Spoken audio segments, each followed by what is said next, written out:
And we think crypto prices, a new asset class, will continue to move up. It's very interesting to watch El Salvador. El Salvador has deemed Bitcoin legal tender, and its president tweets almost every day about this initiative.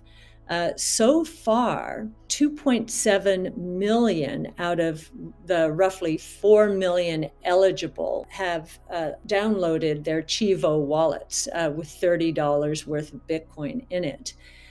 What's interesting about that 2.7 million is only 1.2 million people in this country of 6 or 7 million people have checking accounts.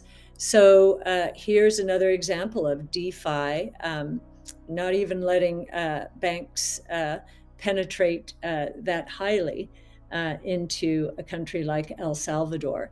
It's also interesting to learn that today, or in this week sometime, the government started mining Bitcoin using energy from its volcano. And we're wondering if they're going to actually include Bitcoin in their reserves, which we think would be a very smart thing to do. And the reason it would be smart is we're beginning to see the dollar's strength hitting emerging markets. A lot of emerging markets have dollar-denominated debt. So when the dollar goes up, it takes that much more to service the debt. From converting from their currencies into dollars. So this is often a harbinger of risk increasing in emerging markets.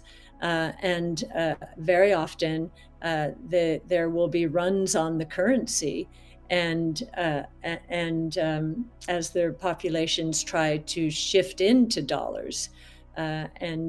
So El Salvador is not going to have that problem this time. And we think other emerging markets are going to start taking its example. Many people wonder, why are we positive on crypto, especially Bitcoin, which is mathematically metered to top out at 21 million units. We're somewhere between 18 and a half and 19, I think now. And yes, that's if there were an inflation, that's a beautiful hedge. But when you're talking about emerging markets or you're talking about a situation like 08, 09 here in the United States, when there's a crisis, counterparty risk is high and rising. So to have a backstop like Bitcoin, we think is an excellent insurance policy. So let's start with fiscal policy. There are log jams all over the place in Washington, whether we're talking about the debt ceiling. No, we're not going to shut the government down. They play this game almost every year. I think the cash is there until October 18th. Maybe a little longer than that. So it's going to be an interesting couple of weeks, but we think they'll get the job done. They have no choice but to get it done. The infrastructure bill and the $3.5 trillion bill, social infrastructure bill, as it's called, those are also stuck in gridlock, very interestingly. Not just the gridlock between Democrats and Republicans, of course, but the gridlock that appears to be evolving between the progressive and moderate Democrats in the House. So as we have been expecting, with midterms roughly a year away, but the campaigns beginning now, we would be very surprised to see much in the way of serious tax increases go through. We thought for a time that perhaps there was some momentum building behind some of these tax increases, but that has stopped, it seems.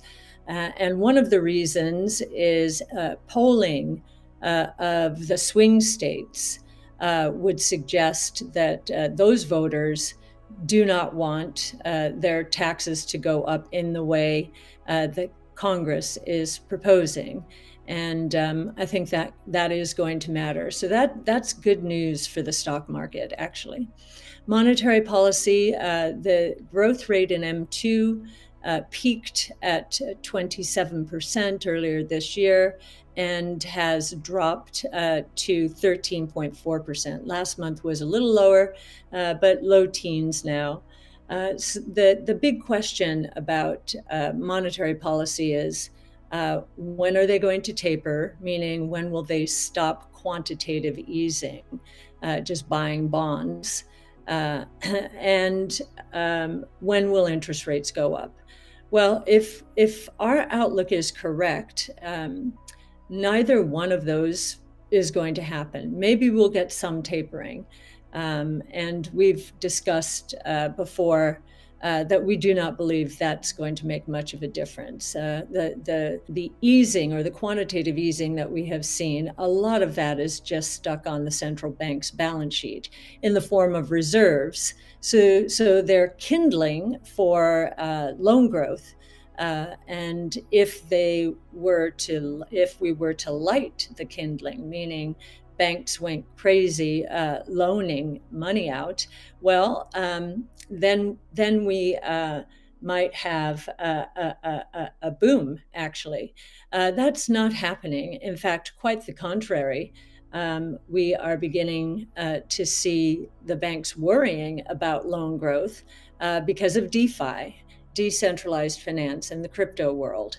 And we do believe there is a lot of reason to worry. Regulators are going to insinuate themselves into that process, of course, and we'll see what happens. But DeFi is flying. Just to give you a sense of that, last year around this time, there was less than $10 billion locked in DeFi on the Ethereum network. Today, that is $120 billion. So at the margin, that is making a difference for the banks. We believe that the next big worry is going to be recession. We don't necessarily believe there will be one, but if we're right on what's going on out there, and inventories are starting to build up. We've been saying for some time that the inventories in the system are much, much higher than I think most people appreciate. But where are they if they're not in the auto dealer lots? Well, they're in our garages and in our driveways. And everyone knows the familiar story of stocking up on paper goods. We're not going to have to buy them for quite some time. So a lot of inventories are in households. And we believe that, and if we're right, we're probably going to be seeing some surprising stories about inventories out there at stores.